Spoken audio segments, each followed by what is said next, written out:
My wife threw my birthday gift back at me. You always get it wrong. You don't know me at all. It was the necklace she'd pointed at months ago. I caught it. Clearly. I went into my home office and notarized one document. I left her car's registration on the kitchen island. And when she noticed what was different on it, the room went dead silent. I'm 37, married for 9 years, and I just learned that you can spend a decade with someone and still be treated like you're too stupid to understand basic communication. My wife's birthday was last Saturday. I'd been planning for months. Back in July, we were at an outdoor market, one of those weekend craft fairs she loves. We stopped at a jewelry booth. She picked up this silver necklace with a blue stone pendant, held it up to the light, smiled at how it caught the sun.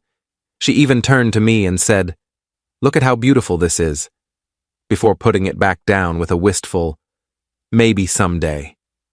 She'd lingered at that booth for several minutes, picking it up twice more to examine the craftsmanship. I made a mental note, went back the following week, bought it, hid it in my office. Fast forward to last Saturday. I'd made dinner reservations at the restaurant where we had our first date 9 years ago. The same table, if you can believe they kept records that long. Bought her favorite flowers, white peonies, the ones she always stops to admire at the florist but says are too expensive.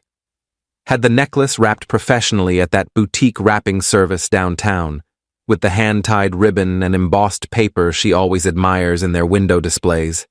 Everything planned out, everything thoughtful, or so I thought. We got home from dinner around 8 p.m. She seemed happy enough, talked about the food, thanked me for remembering the restaurant, mentioned how sweet it was that I'd requested the same table. I was feeling good about it. Optimistic even. Brought out the gift after we'd settled on the couch with wine, the Pinot Noir from the vineyard we visited on our honeymoon. She opened it slowly, carefully undoing the ribbon to preserve it like she always does, lifted the necklace out of the box, stared at it. "What is this?" "It's the necklace from the craft fair. The one you were looking at in July. The one you said was beautiful." She set it down like it was contaminated. "I don't want this." I blinked. "What? You were literally holding it up to the light, multiple times. You said, 'Maybe someday.' That was months ago. I was being polite to the vendor. You picked it up 3 separate times. You examined it. You smiled at it.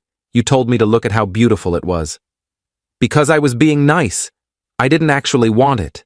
The stone is the wrong color for me. The chain is too delicate. I would never wear this. You literally said maybe someday. You said, 'Look at how beautiful this is.' That's what you say when you're browsing and don't want to be rude. How do you not know that?" My chest felt tight. "So, what do you actually want?" "I want you to pay attention. To know me well enough that you don't have to guess. But you always get it wrong. You don't know me at all."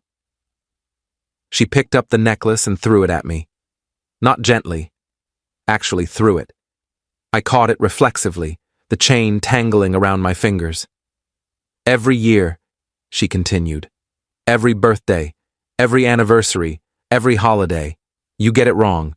And I have to pretend to be grateful for things I don't want because you're too clueless to figure out what I actually like. You could just tell me what you want." "I shouldn't have to. We've been married 9 years. You should know by now. I'm not a mind reader. You're not even trying. You just grab whatever seems easy and call it thoughtful. It's lazy. You're lazy." I stood up, set the necklace on the coffee table, next to the wine glasses and the flowers that suddenly seemed pointless. "Okay. That's it? Just okay? What else do you want me to say? You've made it very clear how you feel. I want you to apologize. I want you to acknowledge that you don't put in effort. I went back to that market specifically to buy you something you looked at. I hid it for 4 months. I made reservations at a place that matters to us. I got the same table. I bought flowers you always admire but won't buy yourself. That's not effort? It's the wrong effort. It doesn't count if you're trying at the wrong things." I walked away, went to my home office, closed the door, sat at my desk and tried to process what had just happened.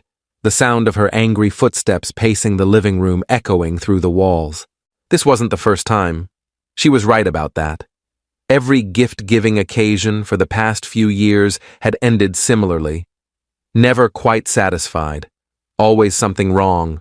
Always this undercurrent of disappointment that I was supposed to intuit what she wanted without her ever specifying it.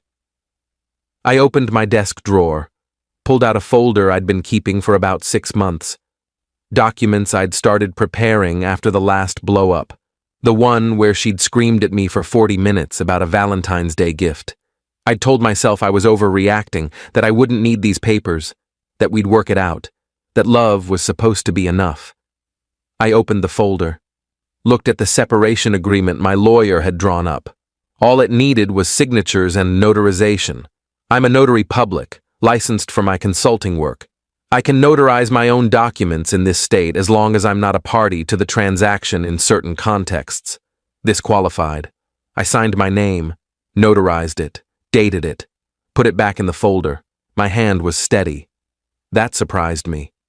Then I remembered something else. Her car. The one I'd bought her 3 years ago for our anniversary.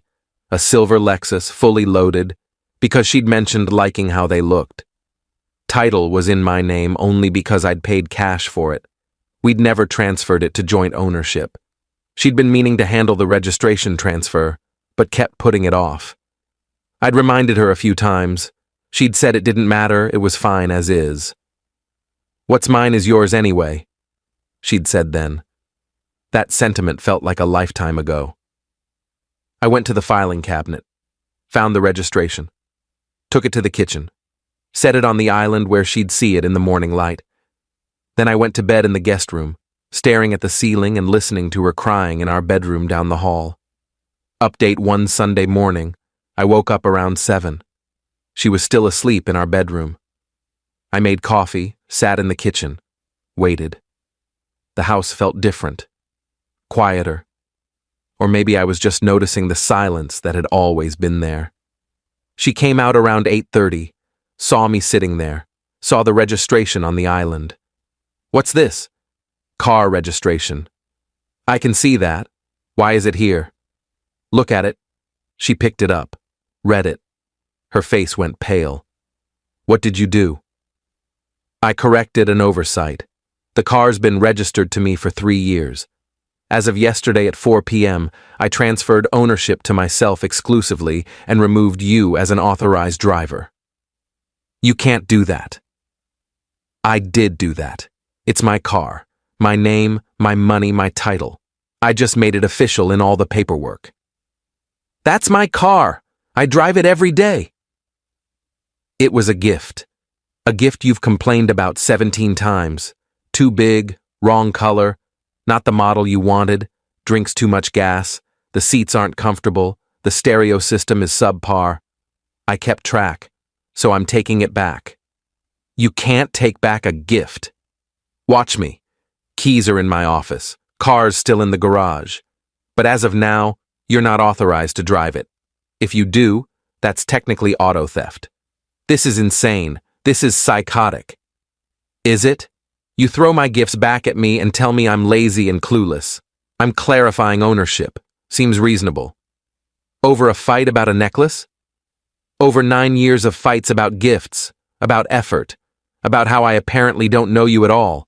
If I don't know you well enough to buy you jewelry, I certainly don't know you well enough to give you a car. You're being vindictive. I'm being clear. You want to set boundaries about what counts as a real gift? Fine. This car is no longer a gift. It's my property. You can get your own car. She started crying. I can't afford a car right now. You know that. That sounds like a you problem. How am I supposed to get to work? Bus, Uber, bike, ask a friend, carpool, lots of options. This is cruel. No. Cruel is throwing someone's carefully chosen gift at them and calling them lazy. This is consequences. She tried to grab the registration. I pulled it back. This is mine. If you need a copy for your records, you can request one from the DMV. But this document shows I'm the sole owner. That's not changing. I'm your wife. And yet you don't think I know you. So why should I subsidize transportation for someone who has so little respect for me? I walked back to my office, locked the door, heard her yelling through it for about 10 minutes before she gave up. Eventually, I heard dishes breaking in the kitchen. I didn't go investigate. Update 2 Sunday afternoon, her sister called me. I answered on speaker. What the hell is wrong with you? Nice to hear from you too, Jennifer. She told me what you did. Taking her car? Are you serious? Very serious. It's my car. I paid for it. It's registered to me. I'm allowed to decide who drives it. It was a gift. So was the necklace she threw at my head. Apparently my gifts don't count because I don't know her, so I'm taking them back. That's not how marriage works. Apparently, marriage means I'm supposed to read her mind and buy perfect gifts without any communication. I tried that. Failed 9 years running, so I'm trying something new. You're punishing her. I'm protecting myself. There's a difference. From what? From being in a relationship where nothing I do is good enough and I'm constantly told I'm inadequate. I'm tired. I'm done. The car is mine. End of story. She's going to divorce you over this. Is she? Well, she can have her lawyer contact mine. I'll save her the trouble, though. I've already drawn up separation papers. Silence on the other end. Then, you're leaving her? I'm giving her what she clearly wants. A life without my lazy, clueless attempts at love. I hung up. 20 minutes later, my wife knocked on the office door. Can we talk? About what? About fixing this. I opened the door. She looked like she'd been crying for hours. Mascara streaked down her cheeks, eyes swollen. The same face she'd made at our wedding when she cried during her vows. I'd thought those were happy tears. You really drafted separation papers? Yep. Over a fight? Over a pattern. The fight was just the final data point. I didn't mean it. I was just frustrated. You meant it. You've been meaning it for years. You just finally said it clearly. I don't want a divorce. Then you should have thought about that before throwing my gift at me and telling me I don't know you. People say things they don't mean when they're upset. Do they? Or do they say things they always thought, but never had the courage to say out loud? She sat down on the floor outside my office, put her head in her hands. What do you want from me?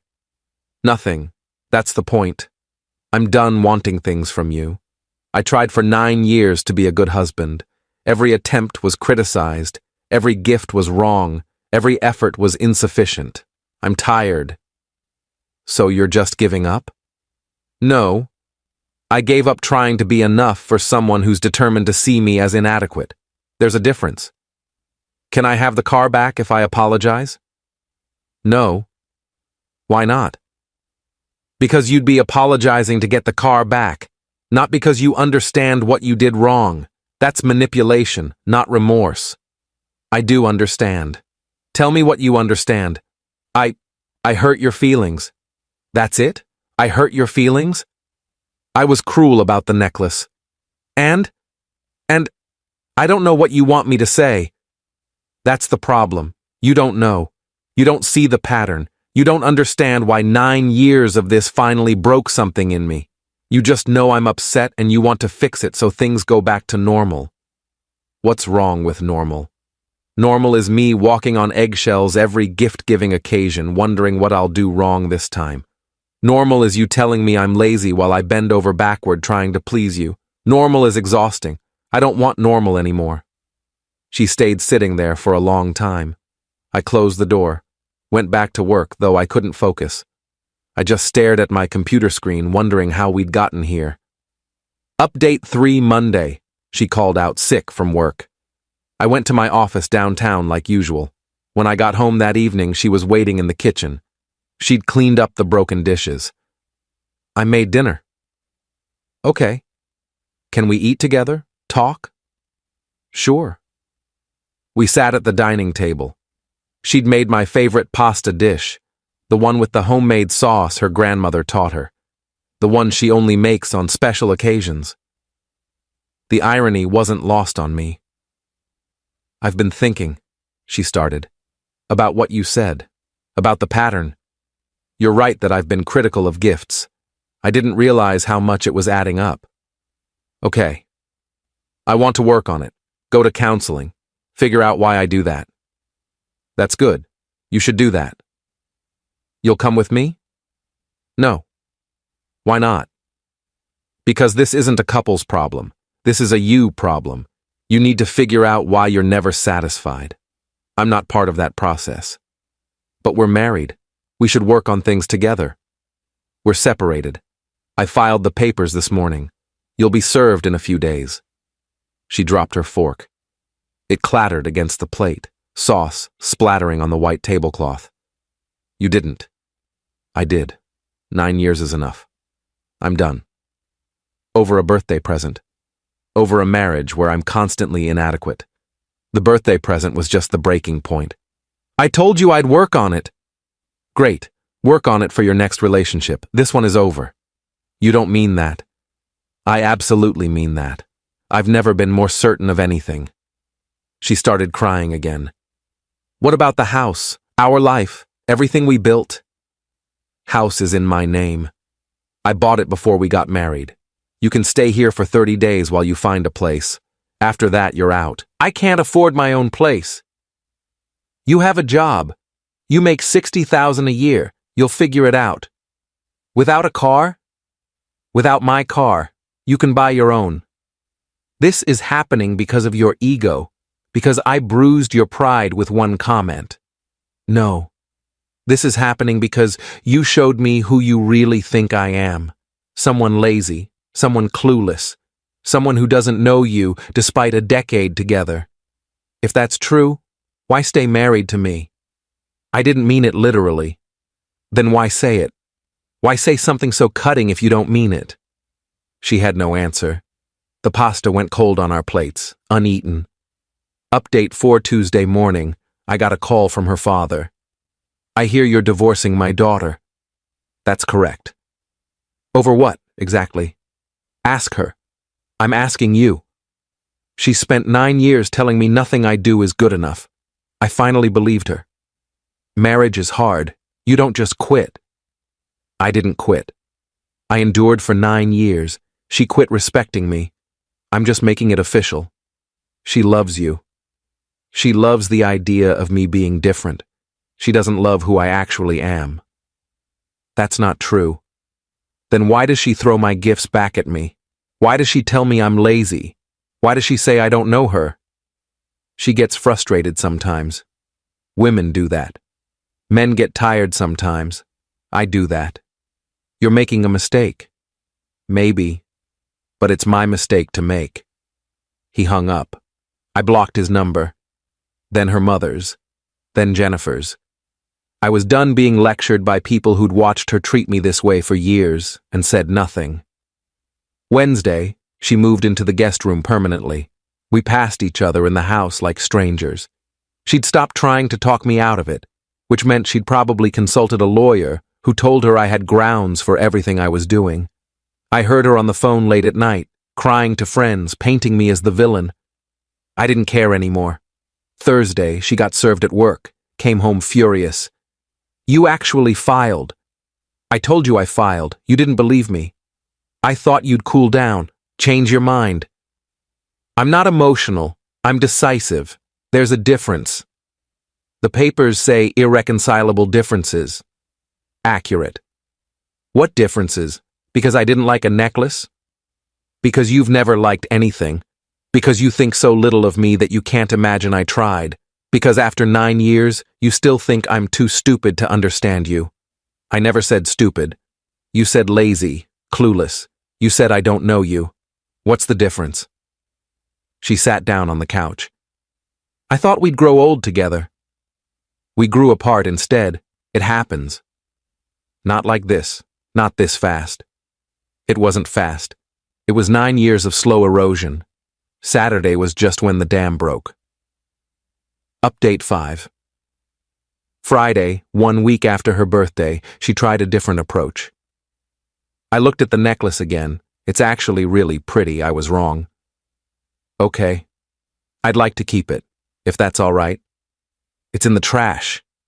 You threw it away? You threw it at me. I threw it away. Seemed appropriate. That's petty. That's closure. She tried a few more times over the next week to change my mind, offered to go to counseling, offered to make changes, offered to work on her gratitude. Every offer sounded like something her lawyer told her to try. I recognized the language, too formal, too rehearsed. She'd never talked about gratitude before in her life. I didn't budge. Update 6. 2 weeks after filing, we met with our lawyers to discuss asset division. The meeting lasted 3 hours. Her lawyer tried to argue she should get the house because she'd contributed to the home by living there. My lawyer pointed out she'd paid nothing toward the mortgage, which I'd owned outright before marriage. Her name was never on the title. She had no claim. They tried to go after my retirement accounts. My lawyer showed that most of it was accumulated before marriage. The portion during marriage would be split fairly, but that was less than she'd hoped. The car came up. Her lawyer argued it was a gift, and therefore hers.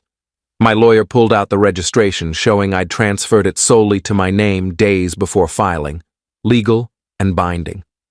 By the end, she'd get a small settlement from the marital assets, about $20,000, and 30 days to vacate. That was it. She was crying when we left the conference room. You've really thought of everything. I had 6 months to prepare. Use them well. You planned this. You've been planning this. I've been documenting patterns, keeping records, preparing for the day when enough was enough.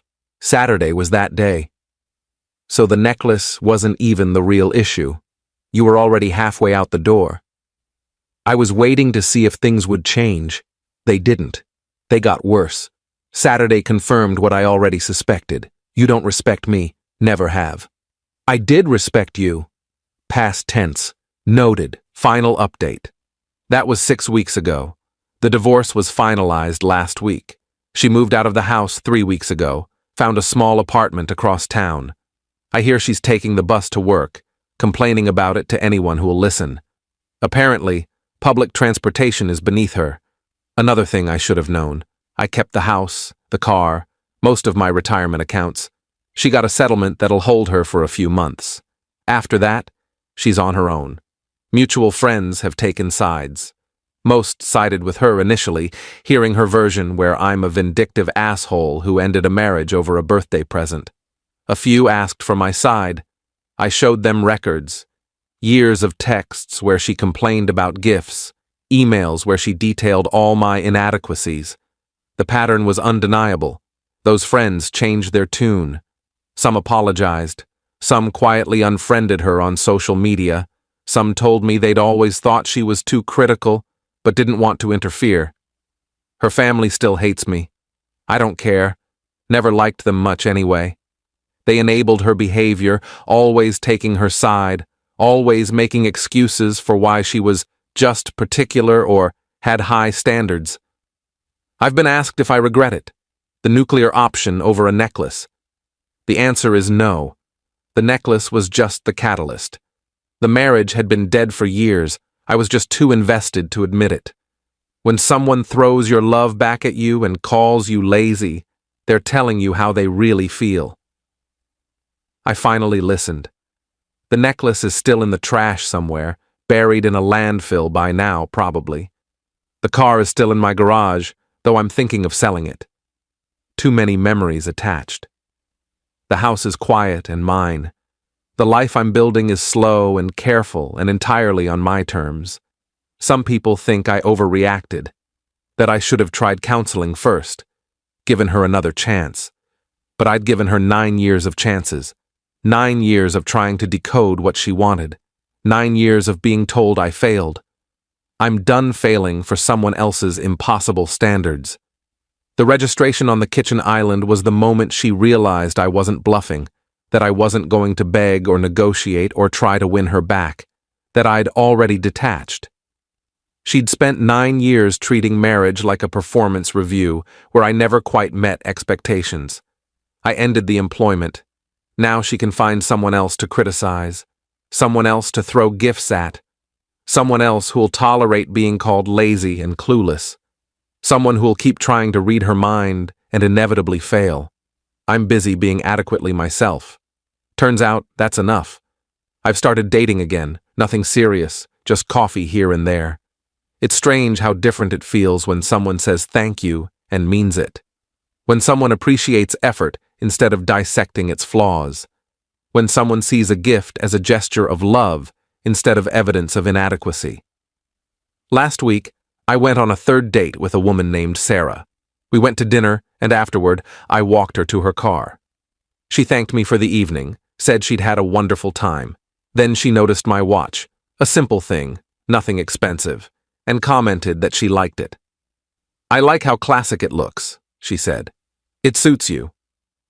It was such a small thing, a throwaway comment. But I realized that in 9 years of marriage, my ex-wife had never complimented something I chose. Not my clothes, not my haircut, not the way I'd renovated the bathroom, nothing. I'm learning what it feels like to be enough, to have effort recognized instead of scrutinized, to be appreciated instead of assessed. It's foreign, it's uncomfortable, but it's also addictive in the best way.